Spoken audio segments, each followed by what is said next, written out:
No vídeo aqui do celular reserva, porque meu celular quebrou, até liga, só que metade do touch para cima não funciona mais, e aí ferrou, porque é Samsung e a tela custa quase um novo, né? Então uns dias aí com o celular reserva. Ó, falar agora do pessoal aí do plano do Bolsonaro que foi desmascarado nas redes sociais. A coisa tá ruim para ele, viu?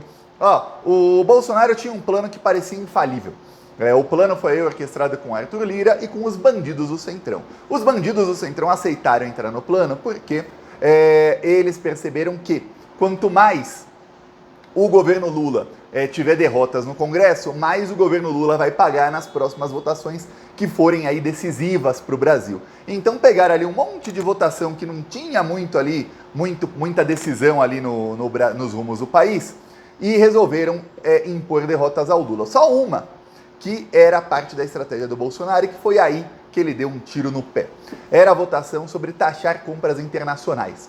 Olha só, o governo Lula passou a semana inteira discutindo com o Arthur Lira. O Lula chegou a aparecer ele na imprensa, até elogiei, falei, finalmente o Lula está aparecendo ele para falar, para dizer que não tem que taxar as compras internacionais, compras vindas da China, que eles têm dados aí de que 60% das compras são feitas por mulheres, a grande maioria são pessoas de classe média e média baixa, que fazem compras de bugigangas e que nem sequer compete com o comércio brasileiro, porque a maioria dos produtos são produtos que nem sequer são produzidos no Brasil. Pois bem, o Arthur Lira falou que não, falou que o Arthur Lira já no plano junto com o Bolsonaro, falou que, olha, tem que taxar sim, porque é gente rica que compra isso. Na verdade, era uma narrativa do Arthur Lira para justificar essa taxação. O que é o Bolsonaro? Teve uma reunião da bancada bolsonarista em que eles decidiram que tudo o que puder piorar a popularidade do Lula será feito. Tudo. Vai piorar a economia, vai piorar a vida das pessoas, então vai piorar a curto, médio ou longo prazo a popularidade do Lula. Então faremos. Então taxar compras aí, muita gente faz essas compras, vai piorar a vida dessas pessoas, essas pessoas vão acabar culpando o Lula. Lembre-se também do fato de que a esquerda está levando uma surra na comunicação nas redes sociais. E apesar de muita gente da esquerda não ter entendido ainda, e muita gente está tratando esse assunto como se fosse a perda de um ente querido, na verdade é a perda de um ente querido, a verdade morreu. Se você gosta da verdade, saiba, a verdade já não existe mais. Não interessa a verdade, o que interessa é a narrativa. A narrativa pode ser uma narrativa com os fatos, com a verdade, ou pode ser uma narrativa completamente mentirosa. Então o plano do Bolsonaro era o seguinte: vamos impor um monte de derrota aí ao governo Lula, vários temas aí que depois o STF resolve, e vamos aí impor essa derrota aí, que vai ser uma derrota grande, e a gente faz a narrativa de que a culpa é do Lula. Fim. Se a gente tem um alcance maior nas redes sociais, não interessa a verdade, não interessa nada. O que interessa é a narrativa para bater forte na popularidade do Lula. E foi feito. O Congresso Nacional, em menos de 20 segundos, a votação durou 20 segundos, aprovou aí a taxação de 20% aí desses produtos. E aí sai a notícia aqui no Poder 360, que aliás é um veículo que eu falo aqui várias vezes, é bolsonarista, mostrando o seguinte: Bolsonaro deu ok para a PL apoiar taxação sobre compras de $50. E aí, mensagem do ex-presidente foi lida em reunião de líderes da Câmara e mudou os rumos da conversa. Deputados aprovaram taxa de 20%. Então, a situação ontem, antes da votação, era, o governo vai votar contra, vai todo mundo, parte do Centrão aí vai votar contra, que o governo está articulando contra isso. E vai ser uma derrota aí para o Arthur Lira. E aí, na reunião aí de líderes, leram uma mensagem do Bolsonaro em que o Bolsonaro, ele respondia ao Luciano Hang da Havan. Muitos estão chamando aí isso de Lei Havan. Por quê? O Luciano Hang, ele compra da China e como ele compra numa quantidade enorme, ele paga menos de 10% do valor que você compra quando você compra um produto na Shein, na Shopee, no AliExpress. O Luciano Hang compra para as lojas dele por um valor assim, muito mais barato do que você pode imaginar pelo mesmo produto. O Luciano Hang também, por ser um mega empresário, ele sabe todas as técnicas de sonegação de impostos. Se tem uma coisa que o Luciano Hang é especialista, é em como pagar menos impostos. Então ele compra essas coisas praticamente sem pagar nada de imposto. E aí o que acontece? Ele vende por 10 vezes mais caro. Só que quando você compra direto da China, você está comprando e o negócio do Luciano Hang vai para o espaço, né? E aí ele não vai ter mais bilhões e não vai mais poder gastar bilhões nas campanhas dos bolsonaristas. Ó que triste para ele. Então o Bolsonaro viu ali um jeito de matar dois coelhos com uma cajadada só. Vamos ferrar o Lula na popularidade e vamos ainda ajudar o financiador das fake news, o financiador de tentativa de golpe de Estado, o maior empresário fascista do Brasil, que é o Luciano Hang. E aí o Bolsonaro falou ali com os líderes perceberam depois da mensagem do Bolsonaro que ali era uma excelente oportunidade para impor nova derrota ao Lula. Para quê? Para minar a popularidade do governo Lula, para que no futuro as votações saiam mais caras. Muita gente falou, Thiago, mas como é que o governo teve uma derrota tão grande no Congresso Nacional e o Lula nem articulou? O Lula, eu falei aqui muitas vezes, a gente precisa de maioria no Congresso. O Lula não tem maioria no Congresso. O Lula, ele tem que escolher a dedo as brigas que ele vai colocar. Muita gente falou, mas Thiago, teve o projeto lá das fake news, um veto do Bolsonaro. O Bolsonaro vetou um trecho da Lei de Segurança Nacional que criminalizava em 5 anos quem disseminasse fake news. Muita gente no PT viu nesse trecho aí, caso esse veto fosse derrubado, uma armadilha. Porque hoje a gente fala, nossa, os bolsonaristas estão disseminando fake news. Mas vou dar um exemplo, eu, Thiago, já fui acusado pelos bolsonaristas de fake news. Aí vão me prender por 5 anos. E a gente sabe como a justiça é. A justiça simplesmente pende, para prender petista, para ferrar com os petistas vai ser fácil. O que vai ter de petista sendo perseguido, parlamentares petistas sendo perseguidos por fake news? O Brasil é o país em que o cachorro o poste é que faz xixi no cachorro. É o poste que faz xixi no cachorro no Brasil. É tudo invertido. É capaz de chegar daqui 2, 3 anos e usarem essa lei para prender um monte de petista e os bolsonaristas ficarem lá disseminando fake news. É isso. E aí o que acontece? Muita gente estava vendo isso assim, com 2 pés atrás.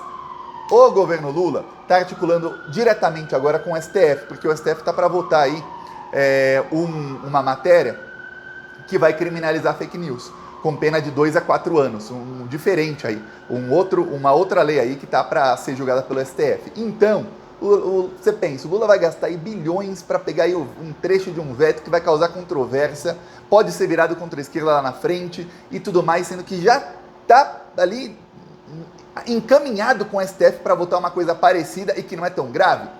Não vai. Mas não vai mesmo.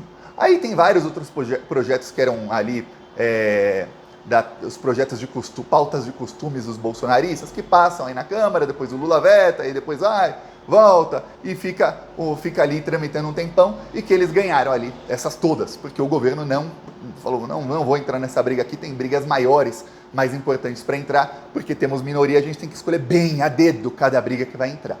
O que acontece é o seguinte, a briga aí da taxação, o Lula entrou. Depois que a mensagem do Bolsonaro foi lida, aí quem diz isso não sou eu, é um veículo bolsonarista, tá? Depois que a mensagem foi lida, diz aqui o veículo, mudou os rumos. Depois aí que eles perceberam, eles resolveram taxar em 25%. E aí o governo falou que era contra, e aí ajustaram em 20%, para não ser uma derrota 100% para o governo, os governistas acabaram votando a favor. Por quê? Porque colocaram isso como um jabuti dentro de um outro projeto, que é para o setor automotivo, um projeto do governo. Então imagina, o governo faz um projeto para o setor automotivo, para baratear o custo de carros do Brasil, e aí, no meio desse projeto, colocam taxação de Shein e AliExpress, ou seja, se você votar contra, você está votando contra tudo.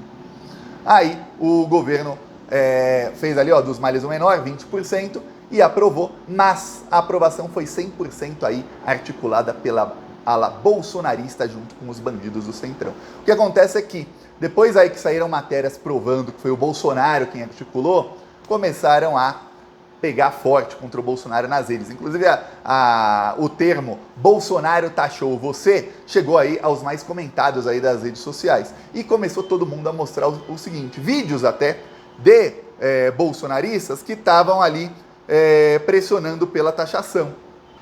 Aqui um exemplo. Então, o que todo mundo quer, as federações da indústria, do comércio, que os empresários chineses paguem o que os empresários brasileiros pagam. É só isso, é muito simples. Pessoas não sabem o que acontece com a vida do empresário brasileiro. Que vida dura do Luciano Hang, né? Ficou rico aí com dinheiro do BNDES, que não pagou, aí depois sonega um monte de imposto, e aí, aí os empresários é quem tem que pagar. E aí, olha só, lá no bolsonarismo, eles chegaram a colocar a mensagem exaltando essa taxação. Vitória para eles, Com apoio do Partido Liberal, a Câmara dos Deputados aprovou a proposta de Arthur Lira e Attila Lira para taxar em 20% as compras abaixo de 50%. Vitória para os empresários bilionários aí para continuarem financiando. E aí, todo mundo passou a desmascarar o Bolsonaro. Vai dar ruim para o Bolsonaro porque ele está apostando tudo na comunicação. Ele percebeu o seguinte, um ministro da STF até chegou a falar isso para a Globo News, o Lula escalou aí um time de terceira divisão para jogar a Champions League, assim, fazendo uma analogia com futebol. Até imagino qual ministro deve ter dito isso aí em off para o Globo News. Os parlamentares da esquerda são, assim, com exceções, há umas 10 exceções no PT e algumas no PSOL, são todos aí da terceira divisão da comunicação. Tem parlamentar de esquerda que até hoje se orgulha que manda um folhetinho, uma revistinha assim, com algumas páginas, com os feitos do seu mandato para os seus eleitores, igual se fazia nos anos 80. E que não sabe ligar uma câmera, não sabe pegar o celular assim, talvez saiba até desbloquear, mas não sabe ir na página inicial e apertar aqui o ícone da câmera, não sabe fazer isso. Mas olha, manda um folhetinho, gastando aí dinheiro do mandato para mandar folhetinho para os seus eleitores, que são bombardeados todos os dias nos seus celulares, assim com fake news dos bolsonaristas. Tem parlamentares aí que não vão se reeleger da esquerda. A maioria dos parlamentares de esquerda não vão se reeleger. E alguns até falam que bom, vai ter renovação. Não vai não. Vai ter uma renovação um ou outro aí. Porque quem tem verba aí na extrema-direita está gastando tudo em redes sociais. Tudo da sua verba em redes sociais. E aí sabe o que acontece? Esse pessoal os que já estão eleitos vão se reeleger com muito mais votos.